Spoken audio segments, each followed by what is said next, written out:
good evening and welcome to Hot Edition on 3FM 92.7. This bulletin is live from our studio here at Adesanwe Kanda in Accra and also live around the world on 3news.com. Coming up this evening, minority in Parliament questions Goldbod accounting systems of its losses as it readies itself to file for a formal probe into the operations of the state's gold trader. We'll bring you the full debate here on Hot Edition in a jiffy. Also in the bulletin, are you watching what you are eating? Food and Drugs Authority swings into action as videos of chemically induced ripening of some food crops goes viral. We'll give you an update on that as well. And finally, administrators of Ghana's universities in a fruitless meeting with managers of the education system over working conditions. Details of all of these and more coming up within the next 1 hour, where at the tail end of the show we'll bring you some business and sports as well. The big story today has to do with what the minority is saying in Parliament, which is that they believe Goldbod is making some losses, for which reason they need to be answering questions.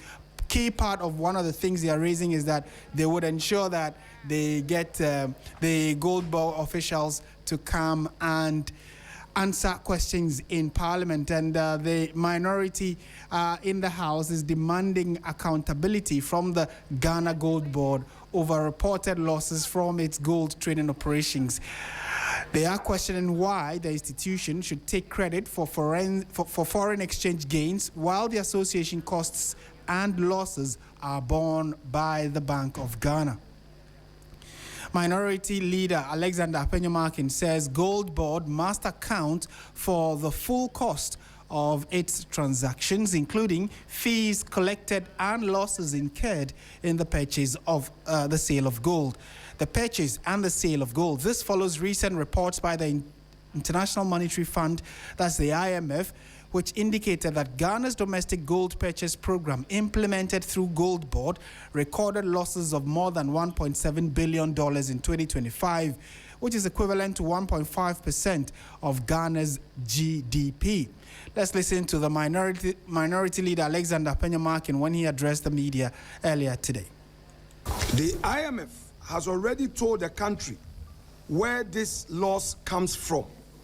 In its own words, the losses, quote, are a combination of service and asset fees paid to Goldbod, discounts on gold sold to off-takers, into bracket exporters, and most importantly, exchange rate losses from the spread between Forex Bureau rates paid to purchase gold and the city reference rate used for BOG accounting, end quote.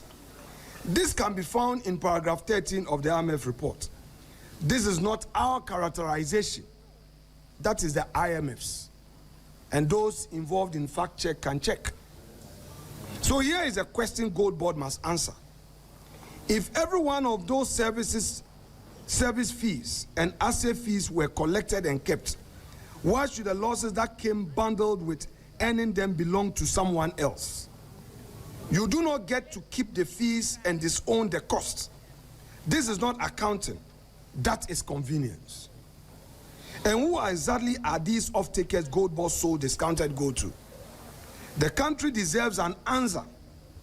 Goldbod is happy to take credit for the foreign exchange it claims to have generated, but it goes quiet the moment we ask about the very trade the discounted sales, the fee arrangement that produced that forex in the first place. You cannot claim the upside of a trade and disown its downside. And that is Alexander Apenyomarkin, the minority leader, who also questioned the role of the Bank of Ghana in the domestic gold purchasing program, particularly the manner in which financial risks associated with the transactions were allocated. The role Goldbod played in the transaction places significant responsibility on it because, one, Goldbod participated directly in buying, aggregating, assaying, and exporting the gold. Two, Bank of Ghana provided the financing. Three, Goldbod earned fees from the transactions. But when the program generated substantial financial losses, those losses were not reported on the balance sheet of Goldbod. What kind of voodoo accounting is this? Who does this? This is perhaps the most important point that we, the caucus, want to put across. If Goldbod was legally an agent of Bank of Ghana, there may be a technical accounting basis for recognizing the underlying trade losses at the Bank of Ghana rather than recording them as Goldbod's own corporate losses. But Bank of Ghana is not interested only in which ledger the loss entered. We must ask, who designed the arrangement? Who approved it? Who executed it? Who controlled the risk? And why safeguards failed to prevent losses of this magnitude? An accounting structure cannot be used as a shield against public accountability. Majority, please, our motion is ready. We will file it before we get back next week. And we pray that you, the majority in Parliament, will fully cooperate with us, the minority. Something must be done. We need money for the hospitals. If government says there's no money to complete the Agenda 111 project, if government is still borrowing, yet it can find 22 billion, and this 22 billion, according to the IMF, is vanished into thin air.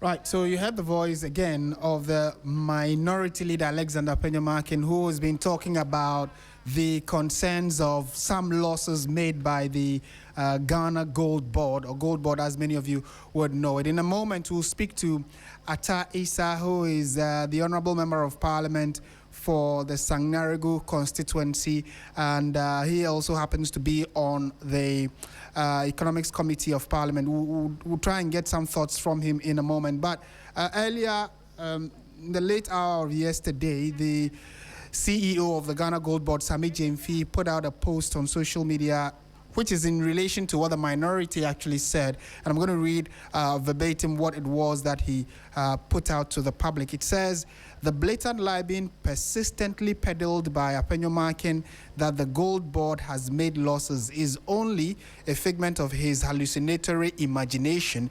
What a joke of a minority leader he is.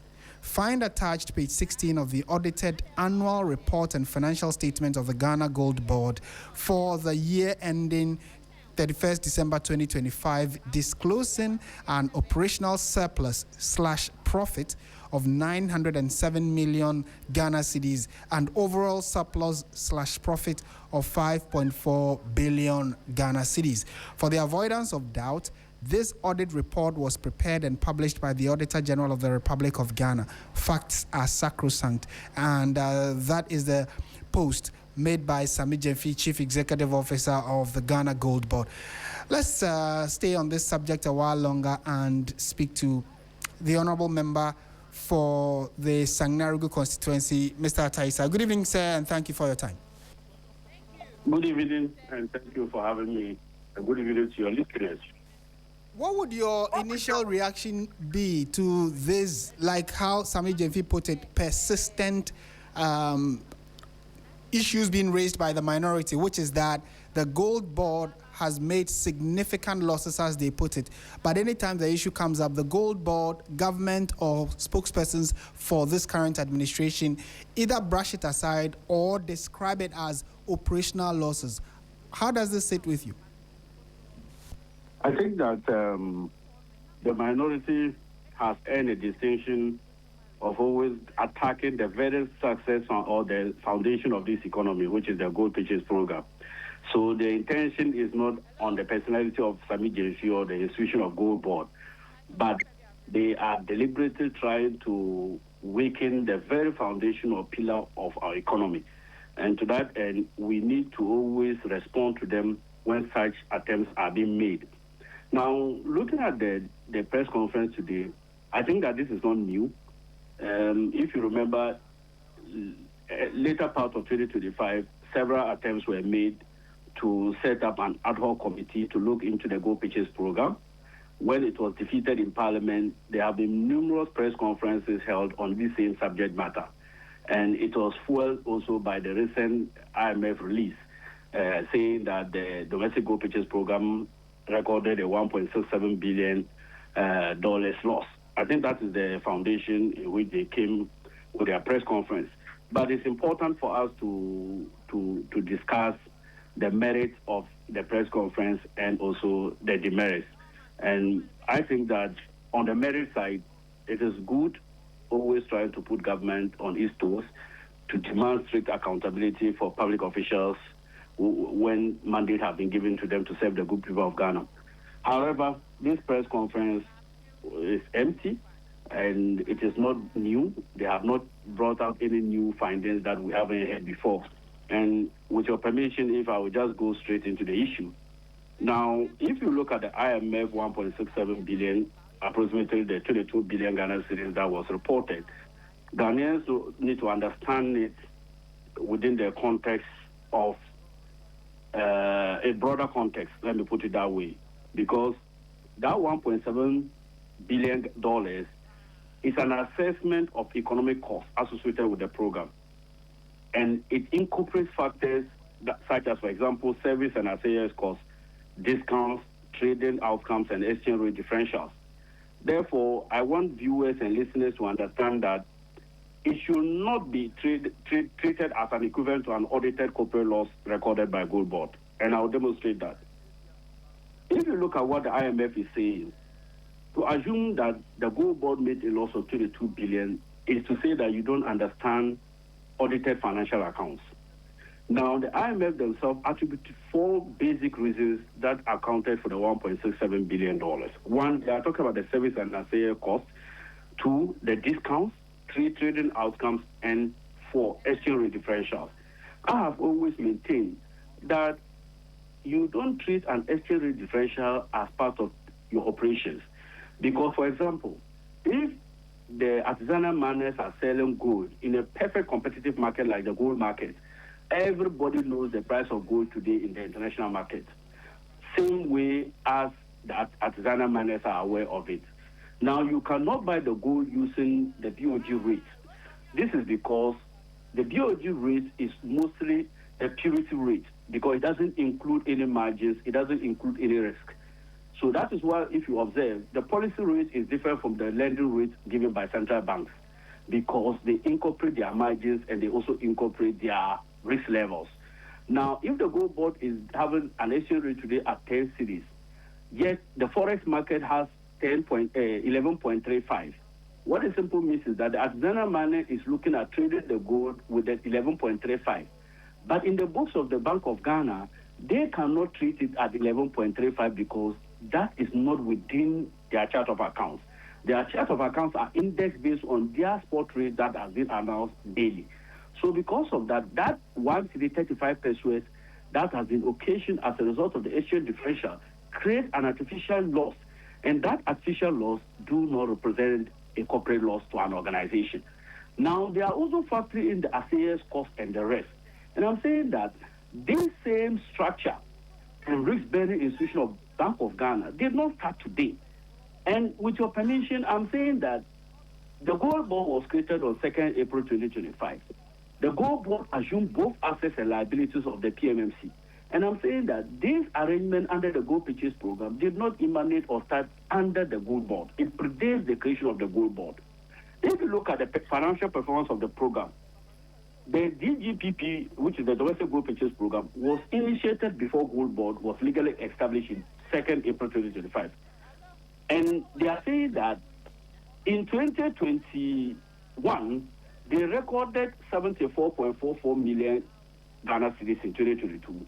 They recorded 1.37 billion Ghana cedis in 2023, and they recorded 5.66 billion Ghana cedis in 2024 under the broad net loss classification, which is currently what is being done by the Gold Board and the Bank of Ghana. The IMF, what the IMF have done, in fact, the IMF used the same methodology that they have used today to estimate that the 2024 gold program losses amounted to $400 million. So these figures, for example, must assess within the full period of operation. and not just the institutional creation of Goldbod, because nothing has changed. What has primarily changed, or why you see some substantial amount as accruing as a loss, is because of the mapping up of massive gold pitches. If you look at 2024, the total tonnage was increased in 2025 by more than 200%. Naturally, costs associated with that transaction will enormously be high. Okay. And that does not mean that the Gold Board is inundated with debt. Okay. Look at it from the broader perspective. The Gold Board is not a profit-making entity. The Gold Board has been created to ensure that Ghana gets the full benefit of our economic resources. Same way as we do in Cocoa Board, and same way as we do with many other natural resources of our country. So the Gold Board coming on board seeks to increase the reserve position of this country so that we can always meet our balance of payment problems. So I'm the getting reason why that, Ghana... Honorable, so should it be my understanding that yes, the IMF says Ghana, through our gold purchase program, incurred a loss in the year under review 2025. However, your argument is that in as much as we call it a loss, it is justifiable. Yes. My argument is that, one, using the Bank of Ghana's legislation itself, using the International Accounting Standard reporting standards, and also using all the Public Financial Management Act legislation and its standards, Bank of Ghana did not make any loss of $1.7 billion or 22 billion Ghana cedis loss. The difference between what is reported by the IMF and the Bank of Ghana has to do with the cost methodology. If you look at the IMF, they are using what we call the broad economic quasi expenditure framework to do it, to incorporate all associated costs to attributing it to a loss. Right. What the Bank of Ghana does is to report it based on the International Accounting Reporting Standards and also the Bank of Ghana's Act that has prescribed how we treat exchange differentials, how we treat special drawings rights. It is all stated in the Bank of Ghana's Act. Right. So, to understand it, the IMF categorically, with your permission, let me just read from the statement what the IMF said, and after that, I'll bring in this matter, please. Okay. The 2025, I just want to quote from the IMF report itself. They are saying that the 2025 audited financial statements and the IMF selected issues analysis apply different measurements and reporting approaches.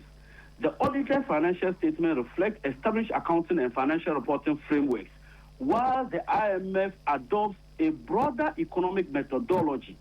The resulting figures are therefore not directly comparable.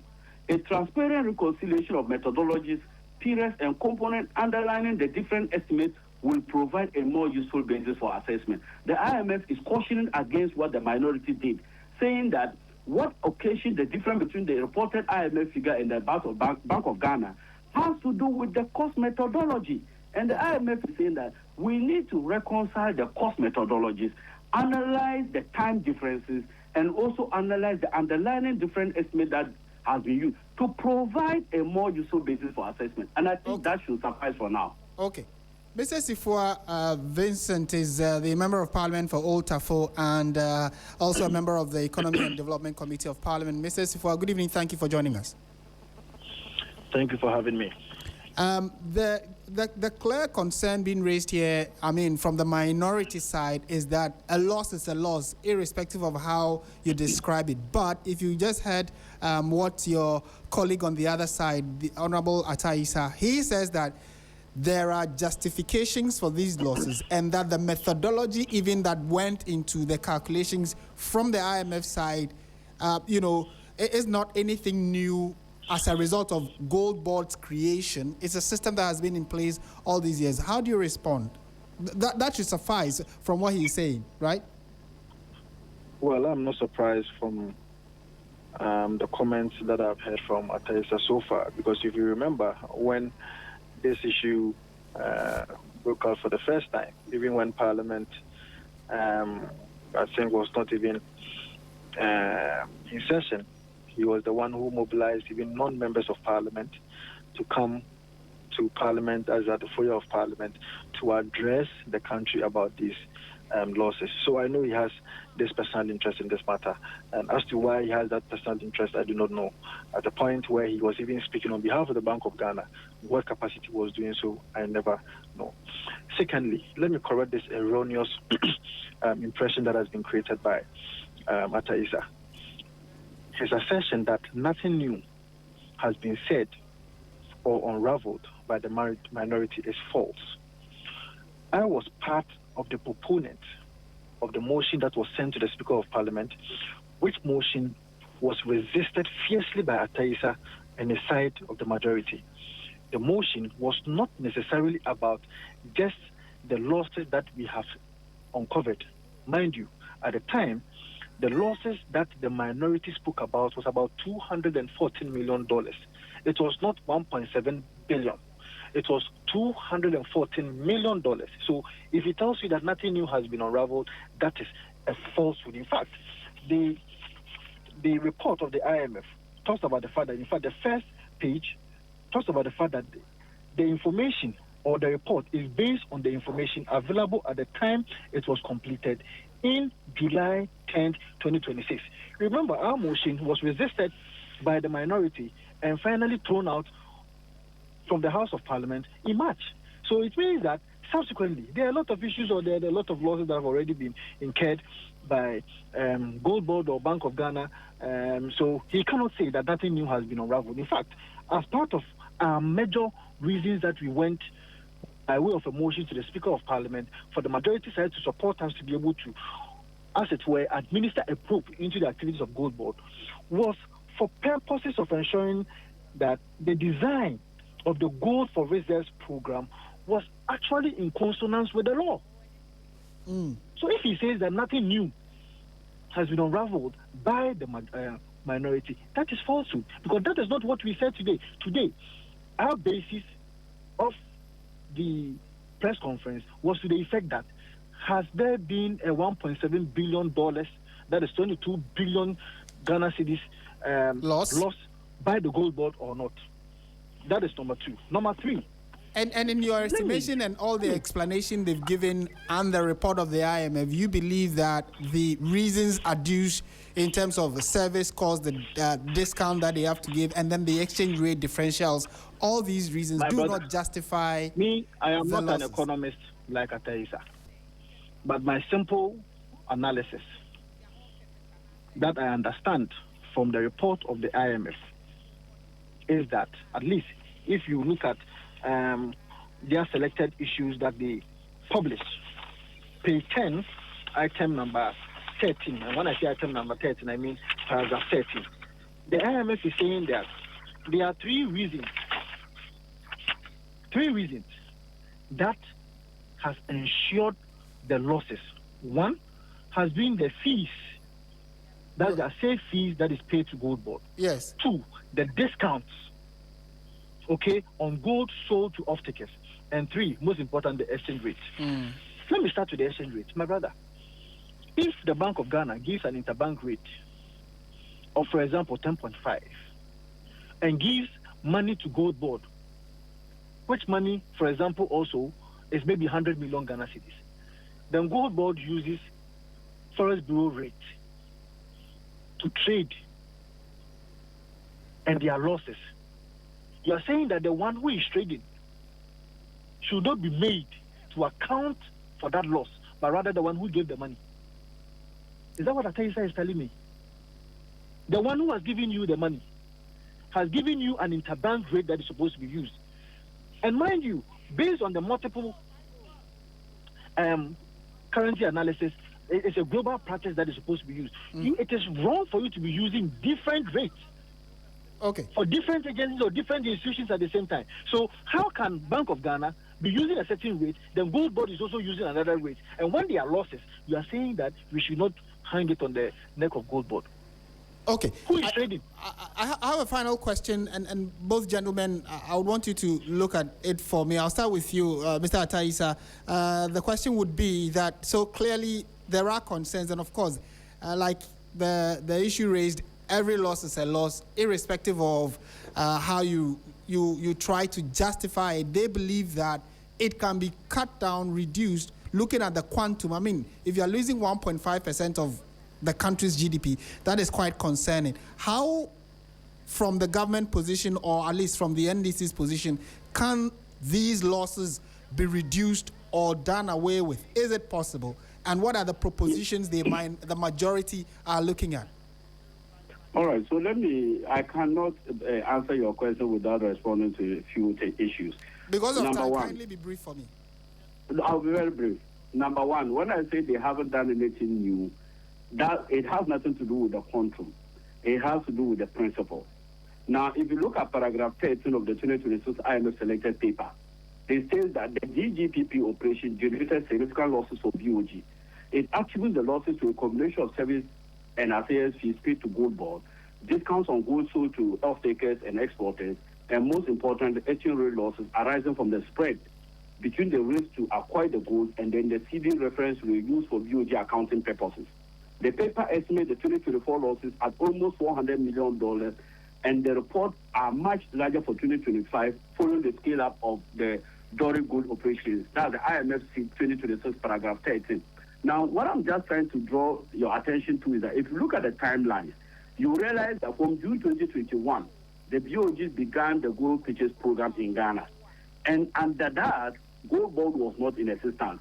In 2022, the DGP scaled up its reserve accumulation program, and then they exposed the Bank of Ghana through the PMMC. In 2023, Gold for Oil operated alongside Gold for Reserves, and the Bank of Ghana was the principal financier and risk bearer of that activity. In 2024, the program expanded sharply. IMF later estimates about $400 million losses of 2024.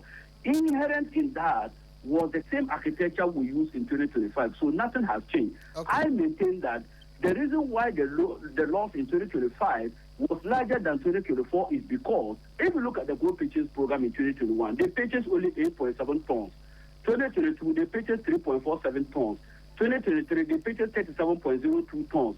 2024, they purchased 56.47 tons. And 2025, we purchased 110.99 tons. So the volume was higher. It will come with this associated cost. But answering your question in a second is that the government from June has cut off its funding for the Gold Board. The arrangement under the current program, which was passed in February this year, 2026, has to do with making sure that we provide an arrangement similar to the rollover contract under the Cocoa Board. Okay. We are now getting the resources directly from the off-takers abroad, and then we purchase it from the artisanal miners. Then when sales are made, the Gold Board gets margins and fees, and then the reserves comes to the Bank of Ghana to show up our reserves. So for that matter, I don't wish to see significant losses again moving forward. But that is not to say that NDC is against accountability. They must use the right channel and not always the usual propaganda that they do. So in 2026, when the final audit is done, you are anticipating that we shouldn't be making losses?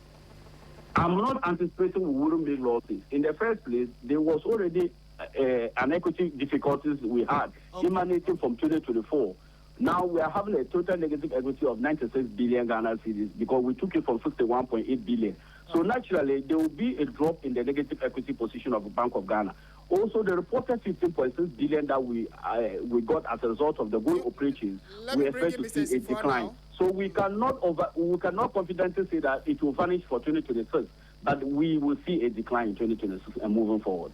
Honorable Ataisa, thank you so much for your time. Mr. Esifo, same question. What would the best way forward be regarding this gold purchase program and the losses that we have recorded over time, and not just 2025? Based on your assertions and what the majority have just said, the losses have been consistent, and based on how much volume we bought in 2026, I beg your pardon, 2025, or the year under review, it was higher, hence the higher percentage of losses.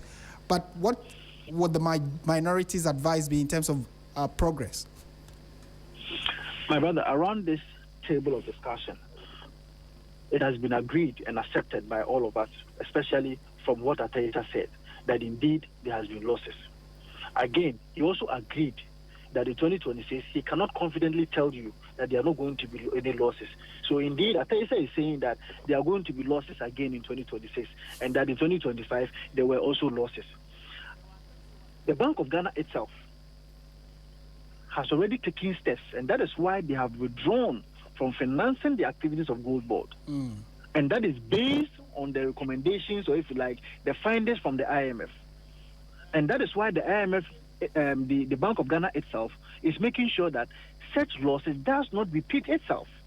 And so I think that when there is a proper probe, we are going to find out a lot more for us to be able to recommend much more forcefully as to how this impasse can be resolved. Right. Honorable Vincent Ekosi, for a pleasure talking to you. Thank you for your time.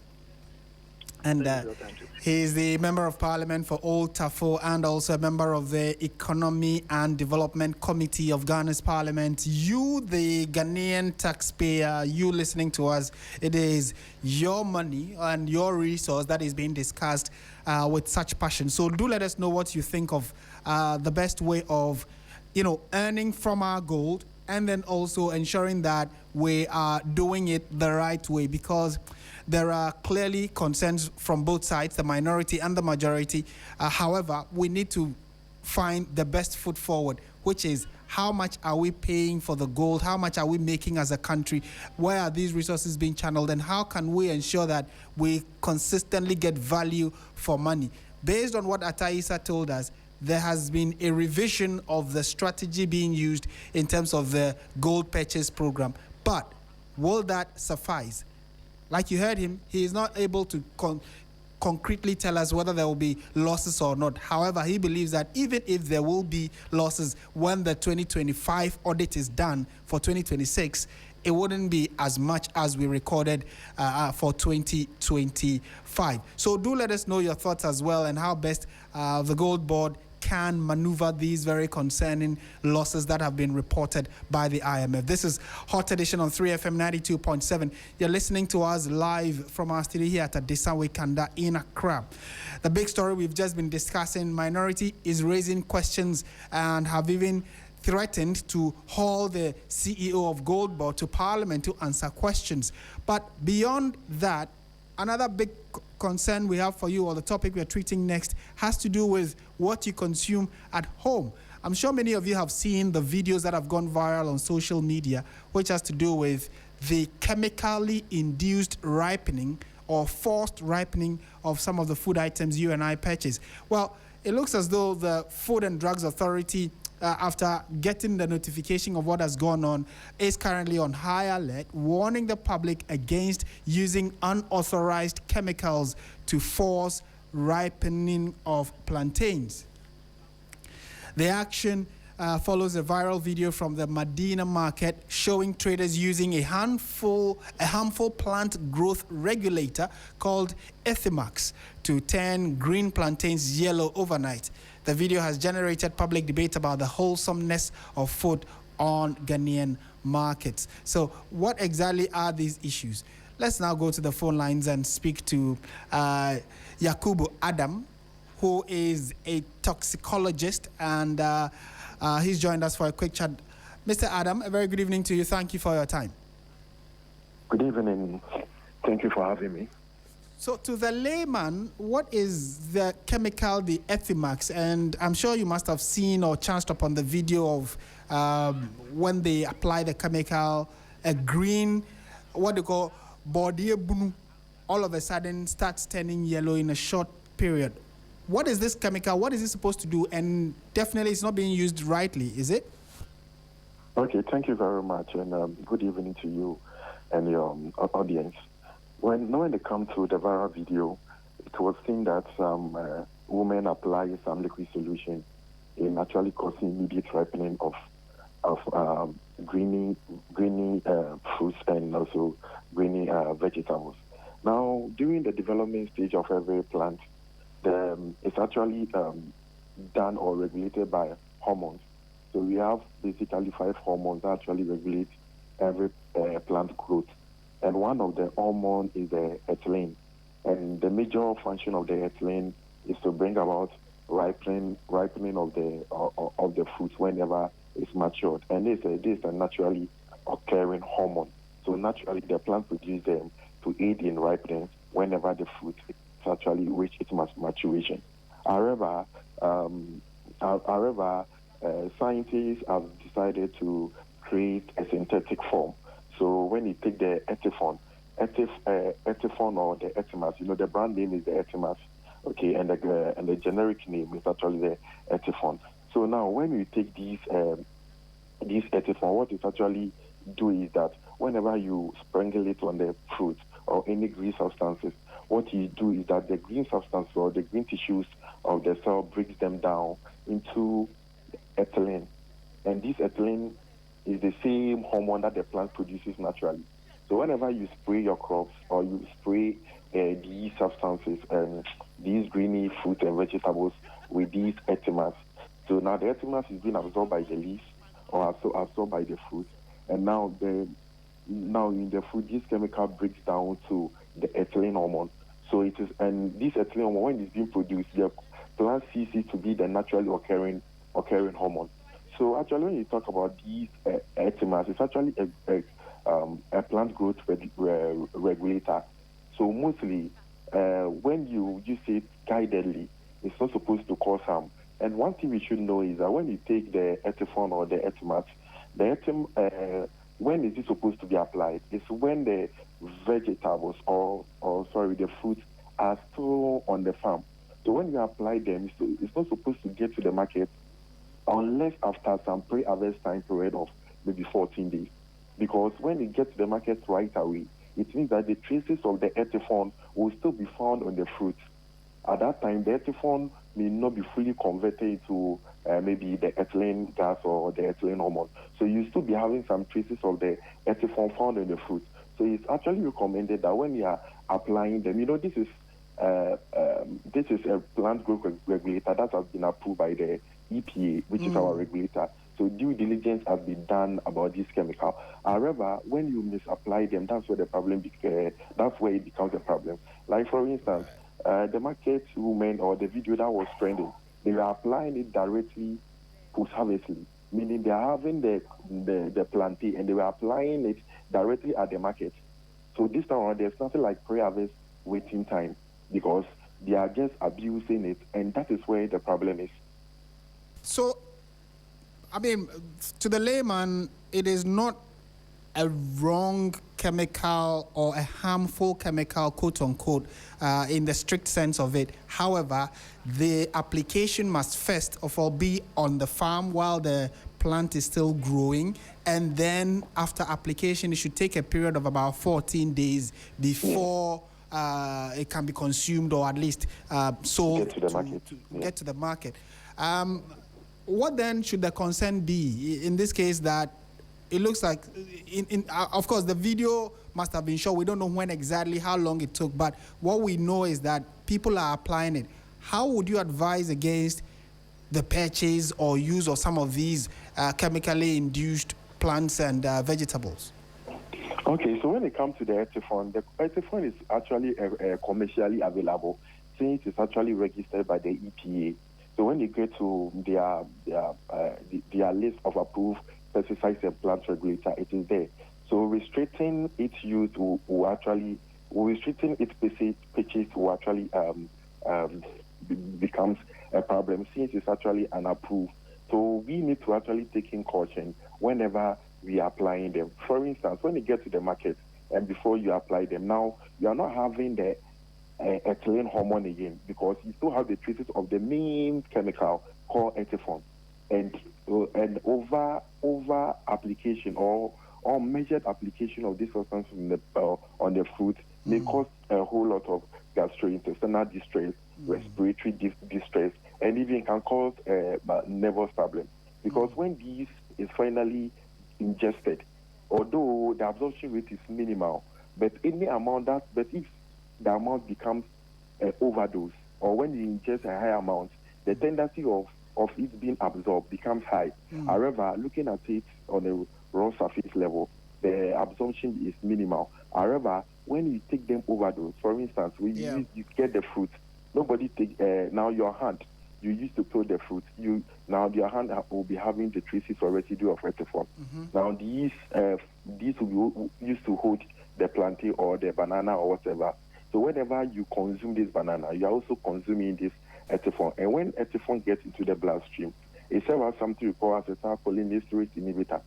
Meaning when it gets into your blood, it can bring about weakness, dizziness, and because it's not supposed to be found there. Right, because these chemicals are very foreign to our body, so it's not supposed to be found in our body. Okay. It's just an external application, and when you follow it precautiously by waiting for the pre-harvesting time, then you will not have a problem with it. Okay. However, when it's not being used well as maybe indicated on the product label, that is where it really becomes a problem. Okay. Thank you for this education you have brought to the conversation, Mr. Yakubu Adam. Thank you for your time. Thank you very much. And he is a toxicologist and has been helping us, put into better perspective this issue of the forced ripening of plantain, especially in the viral video that many of you must have seen. So what we are being told is that it is not an entirely bad chemical in and of itself. However, you need to apply it according to specific rules and regulations. And the toxicologist is advising against its direct use or human consumption. He says, amongst other things, that one, it must be applied on the farm while the fruit or the item is still on the farm. And then even if it is applied, it should take at least 14 days before it is brought to the market. So it gives an indication that the FDA needs to intensify public education and get people to know the exact thing to do. Many of you have been sharing your thoughts as well on this. We hit the streets to pick the thoughts of some Ghanaians on it. And these are the concerns being raised and the understanding of perceptions being shared.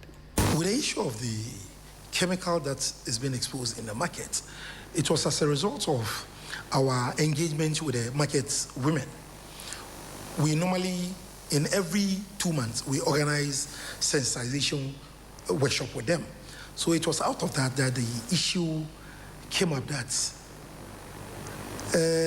although we picked an intel already, so I asked them direct question, and one was very boldly enough to come out and say that yes, they use such chemicals to ripe plantain and then banana within a short period of time. So I'm also happy that the FDA has also issued a release on that. But before even their release, I have even also directed our environmental units. They should take immediate action and arrest the persons involved in this particular action. In fact, we are going to make sure that all of them, wherever they are selling this chemical within Lankwantana Madina Municipal Assembly, the person will be arrested. In fact, it's going to be cancelled in Madina trading markets. We are not going to accept that because it doesn't go down well with us.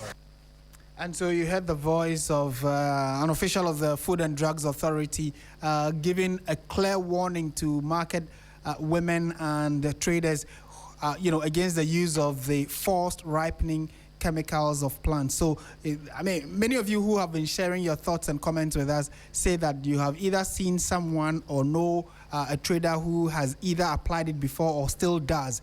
Well, if you are within the Lankwantanan municipality, the MC has just spoken and is saying that those who use it will be dealt with according to law. It must be stopped forthwith, and that the FDA would be taking stringent action regarding this particular development.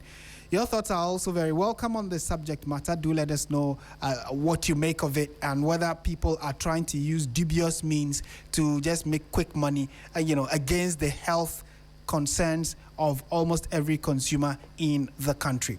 This is 3FM 92.7. You're listening to Hot Edition. Let's turn our attention to education-related stories now. The strike by university administrators is now taking a toll on students and people who use campus facilities. In some cases, exams have been disrupted. This comes despite a meeting between the Education Minister Haruna Idrisu and the leadership of the Ghana Association of University Administrators and the Technical University Senior Administrators Association.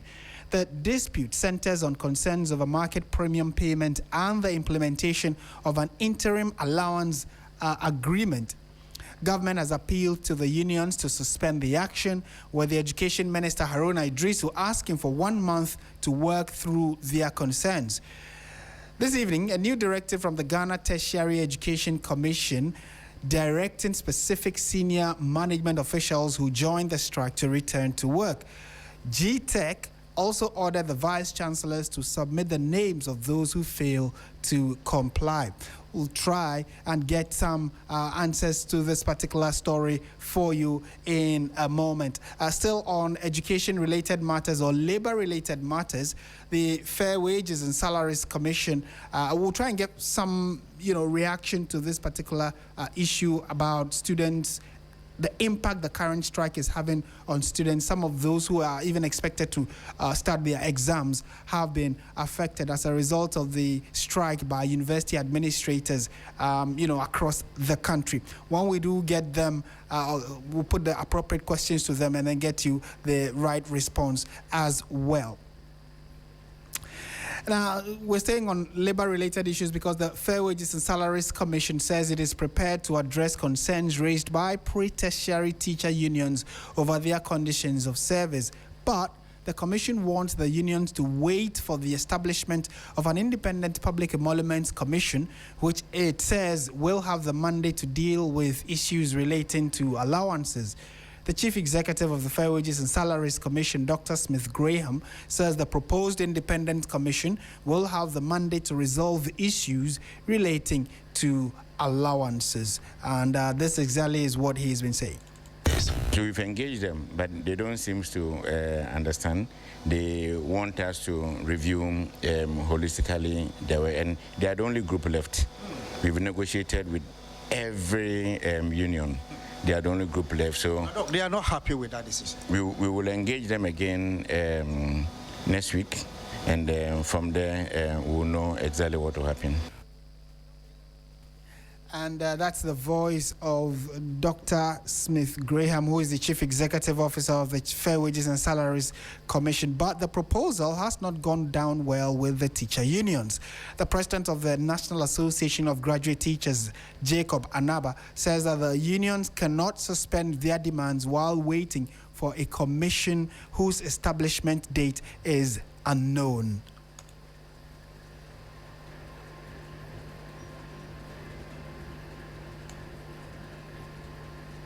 As we speak, we are not sure when this independent emolument commission will come into force. So for how long are the teachers going to wait for our continuous professional development allowance to be paid, our digital allowance to be paid, and our deprived area allowance to be paid? These are three critical issues that we have agreed on. Right, so that is President of NAGRAT, Jacob Anaba. Meanwhile, the Ghana National Association of Teachers, NAT, the uncertainty surrounding the proposed commission is a major concern for them. And Thomas Tanko Musa is the General Secretary of NAT, and he's been raising similar concerns about this development. Look, are we saying that the laws of Ghana, because the Independent Emolument Commission is coming, so all the laws of Ghana are not working? The Constitution, Article 24(3), that says that workers are unions are created to seek and protect the interests, the economic and social. In all those are not working again, because a baby called Independent Emolument Commission is going to be born. No. Well, so it clearly gives an indication that we are not yet out of the woods regarding these concerns raised by the teachers and their debacle with the Fair Wages and Salaries Commission.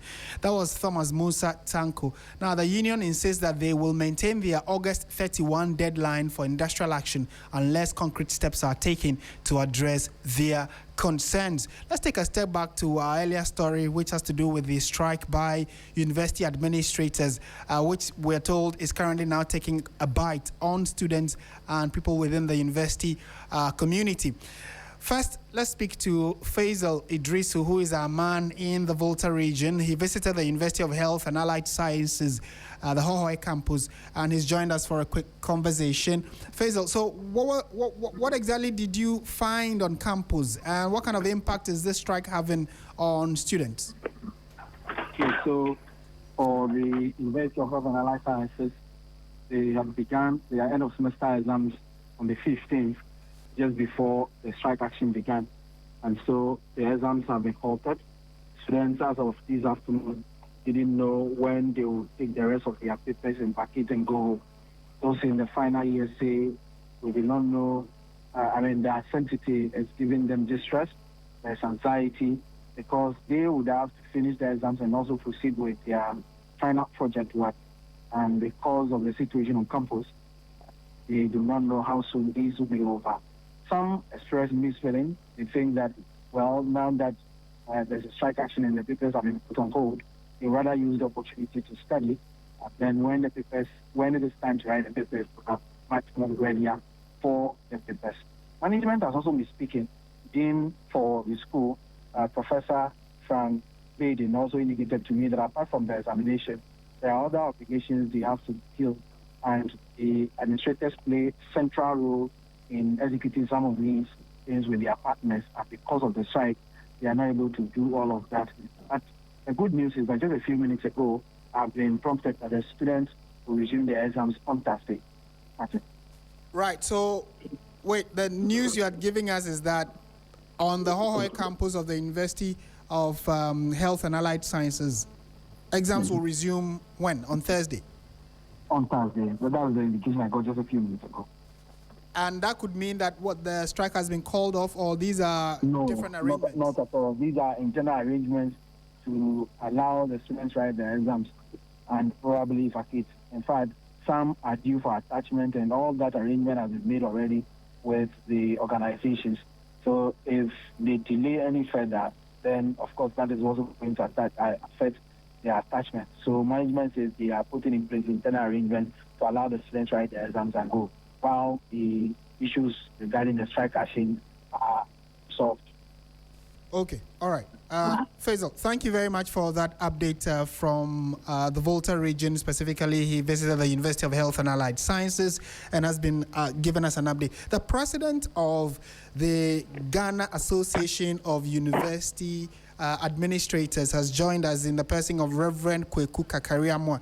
Reverend, a very good evening to you. Thank you for your time. So, you heard what my colleague had just told us from the University of Health and Allied Sciences. Is that a position you share as president of the union, of the association? Well, thank you very much, and good evening to your listeners. In fact, our strike is not targeting students. Our strike is not targeting any union on campus. Our strike is for our employers to listen to us. So all that we are saying is that we have redone our services. So any activity that can go on without our services, all those activities are permitted. So if the Hohoe campus of the University of Health and Allied Sciences can continue the exams without our services, fair enough. We don't have any problem with that. But we are also advising, and also, yes, we are advising that we are mindful of the procedural issues involved in conducting exams. So that is that. Right. But for purposes of clarity and education, and if you can be brief on this for me, I'll be grateful. What is the role of the administrators on our various university campuses, and what can be done and what cannot be done with and without the involvement of the administrators? Well, thank you very much. You know, when you talk of GAWA, we are not just administrators, but we are a union that has both professionals and administrators together. Yes, we have both administrators and professionals. So if you pick examinations, we have you have to procure examination papers, answer booklets. You have to procure items for printing the examination papers and other things. And this has to do with the finance directorate, the procurement office, the internal audit, and then the directorate of students and academic affairs. And all these directorates that I've mentioned are headed by directors who are members of the Ghana Association of University Administrators. And beneath the directors are the heads of departments and the sectional heads. And all of them are also members of the Ghana Association of University Administrators.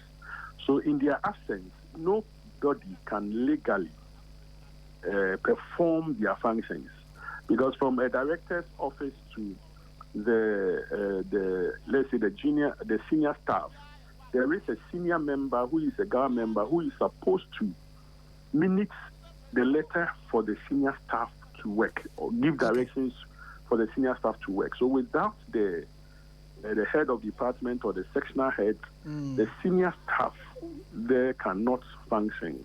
Okay. So we have a lot of rules. And apart from that, the estates department is also in charge of arranging the examination halls, the indexing and other things. And it's under the headship of a government member. Right. And this particular last point you just make clearly tells that in as much as you say your strike is not targeted at students, they are the ones that bear the brunt at the end of the day. Wouldn't you agree? Well, when medical doctors go on strike, we all get affected. Right. Yeah. Anyway, so have you raised these concerns with government or the employer? What kind of response have you received so far? Yes, in fact, we had a meeting with the Minister of Education yesterday, and I must say that it was a very fruitful meeting. The minister called on us to call off the strike so that within 48 hours, we assured him that we are going to engage our constituents. So as I speak with you, our local branches are meeting to take a decision. I know Legon has met, UCC has met, they have taken a decision. We are yet to collate the views from the locals so that we can put it together and submit a report to the Minister of Education for him to also help us in addressing our issues. So we are gradually getting there. I must say that yesterday's meeting was very fruitful and an important milestone was talked. Okay. So we are hoping that the 48-hour deadline that we assured the minister, we'll get there. We'll get a communication to the minister. Thank you very much for your time this evening, Reverend Kweku Kakari Amoa. He is the president of the GAWA, as he pronounces it, which is the Ghana Association of University Administrators. This is Hot Edition on 3FM. Time now for the latest in the world of sports.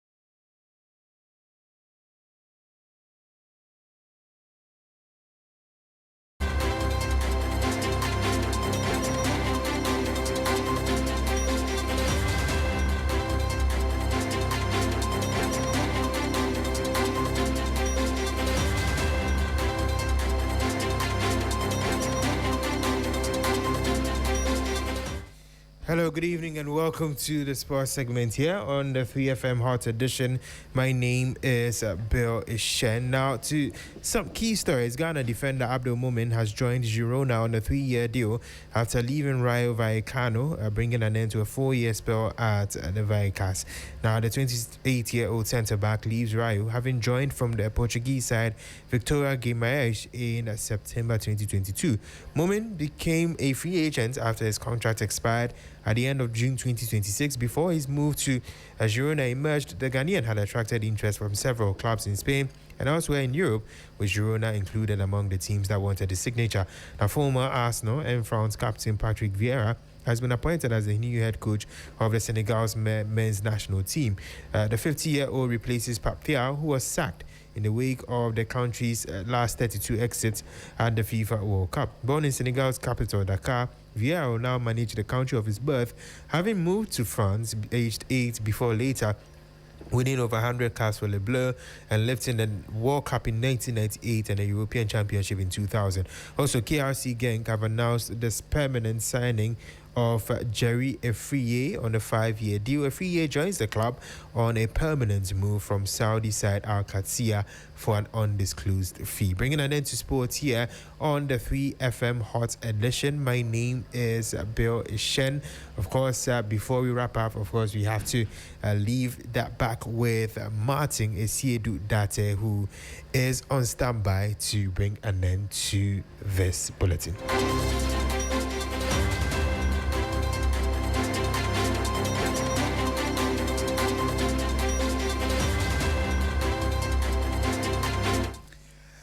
And this is Hot Edition on 3FM. You've been listening to our program live from our studio here at Adisanwe Kandai in Accra. That's it for the show. Big story we brought to you this evening. The minority and the Goldbod are at loggerheads again. We'll try and get you further perspectives when they do come up. The Food and Drugs Authority is warning against the forced ripening of food items. And then also you heard the administrators of Ghana's universities saying that they, in the next few days, will be announcing whether or not their strike will be called off because they've had a fruitful meeting with the Education Minister. Details of all of this is on our website, 3news.com. My name is Martin Esiedu Date. Bye for now.